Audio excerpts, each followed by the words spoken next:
Hello मेरे दोस्तों, मैं धर्म मार्ग लेकर के एक बार फिर आई हूँ।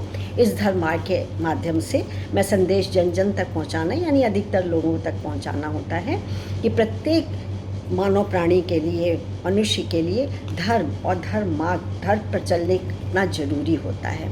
इससे ना तो हम गलत सोचते हैं, गलत व्यवहार करते हैं या गलत मार्ग को अपनाते हैं। चाहे कितनी भी प्रतिकूल परिस्थिति हो, हम बिल्कुल भी मजबूत बने हुए रहते हैं और गलत रास्ते को हम नहीं अपनाते। नाम ही धर्म आ गए तो धर्म पर तो चलना ही है।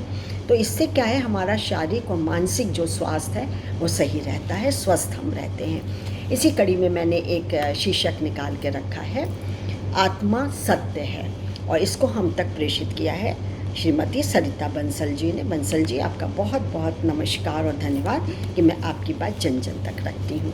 तो आत्मा सत्य है, जानते हैं। आधुनिक युग में हम सभी उन भौतिक वस्तुओं को प्राप्त करना चाहते हैं और प्राप्त करके प्रसन्न होना चाहते हैं जो हमें वास्तविक रूप में खुशियाँ व प्रसन्नता दे ही नहीं सकती। हमने अपने को उन वस्तुओं व पदार्थों के मोह से ग्रसित कर लिया है जो कभी हमारी रहेंगी ही नहीं। हमें उनका मोह त्यागना होगा, तभी हम सुखी हो पाएंगे।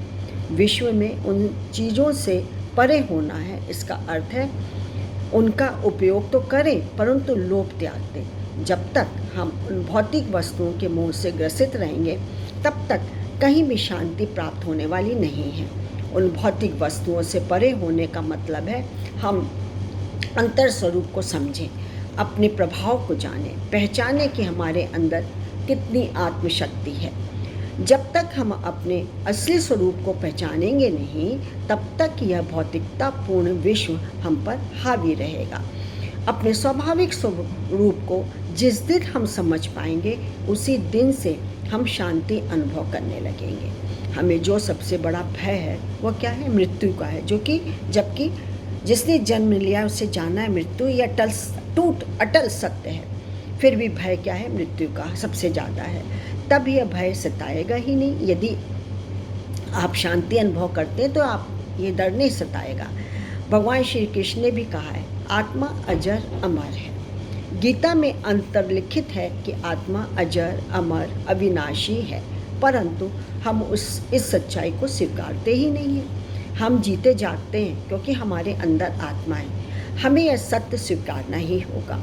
जब तक हम संसार से आसक्त हो रहेंगे, स्वयं को शरीर मानते रहेंगे, तब तक हम हमेशा दुखी ही बने रहेंगे। एक दिन तो हमें इस विश्व रंग मंच को त्याग कर जाना ही है। इसलिए हमें जीवन रहते परम पिता परमात्मा को जानना समझना चाहिए। यह दुनिया हमारे लिए तभी तक है जब तक कि हम जीवित हैं।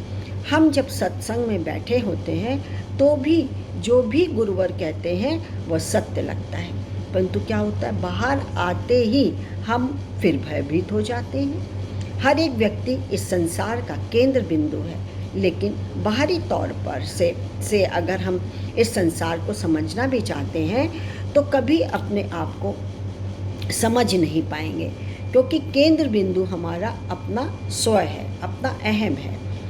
हमारे अंदर हृदय में प्रभु बैठे हैं, उनकी ही शक्ति हमें हिम्मत देती है।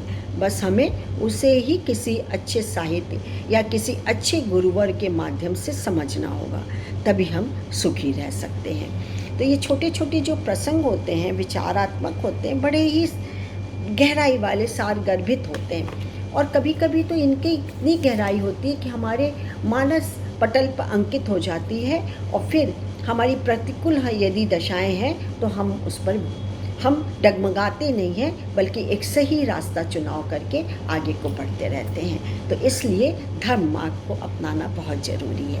तो आज के लिए बस इतना ही। मैं अपना परिचय दे दूं। मेरा आपको नमस्कार। मैं doctor Manju Jain, retired associate professor from saint degree college Kanpur. आज के लिए बस इतना ही। बाय। Thank you.